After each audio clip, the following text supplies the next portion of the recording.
There has been quite a bit of discussion about your perceived lack of foreign policy experience, and I want to give you your chance. If you could please respond to that criticism and give us specific skills that you think you have to bring to the White House to rebut that or mitigate that concern. Well, I think the opponents are going to be looking for a whole lot of things that they can criticize, and they can kind of try to beat the candidate here who chose me as his partner to kind of tear down the ticket. But as for foreign policy, you know, I think that I am prepared, and I know that on January 20th, if we are so blessed as to be sworn into office as your president and vice president, certainly we'll be ready. I'll be ready. I have that confidence. I have that readiness. And if you want specifics with specific policy or countries, go ahead and you can ask me. You can even play Stump the Candidate if you want to. I stood up to the special interests and the lobbyists. Well, not entirely. Palin was the first Wasilla mayor to hire a Washington lobbyist, securing $11 million in special funding for the town. And championed reform to end the abuses of earmark spending by Congress. Not true. Certainly, she has got Wasilla into the earmarks game. She, worked the system. But the operating budget at $6.6 billion continues to grow at 10% a year.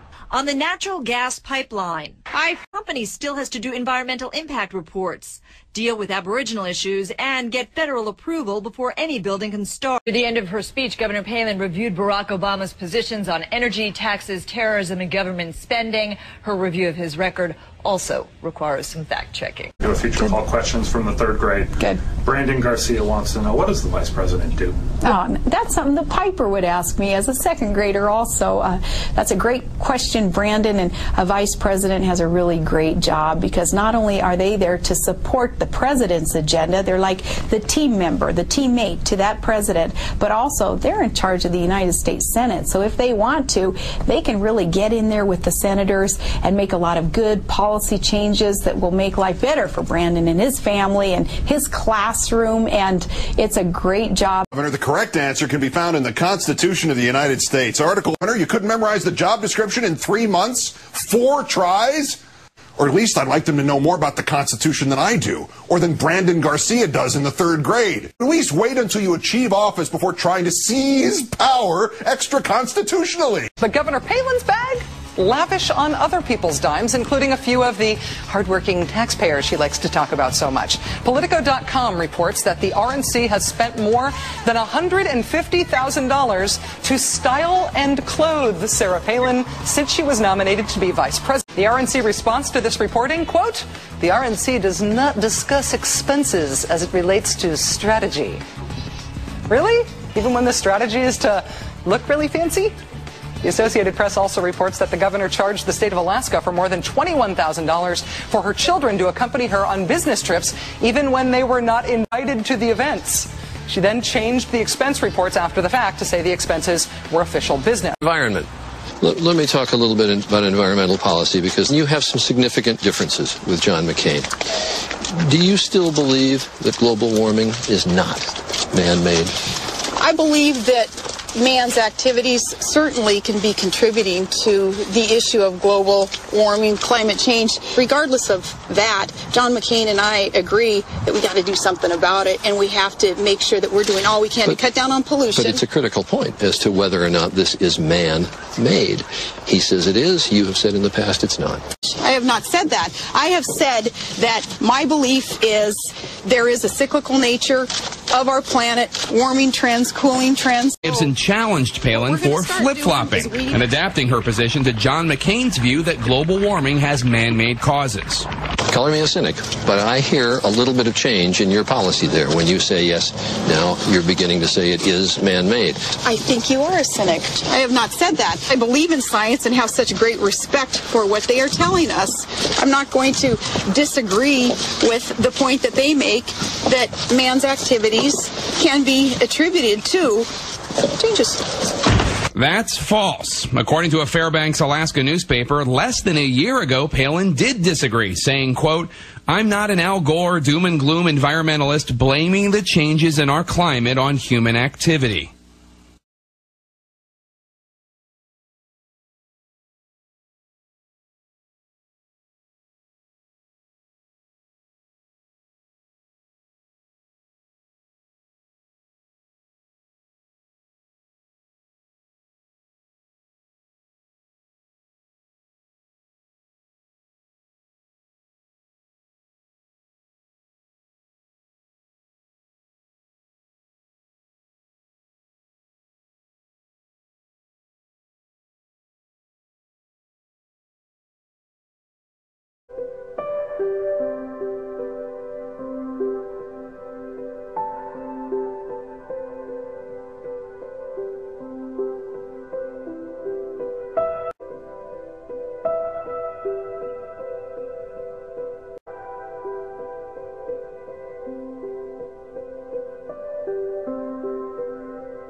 think the pick was made for political purposes, but in terms of governance, it's a disaster.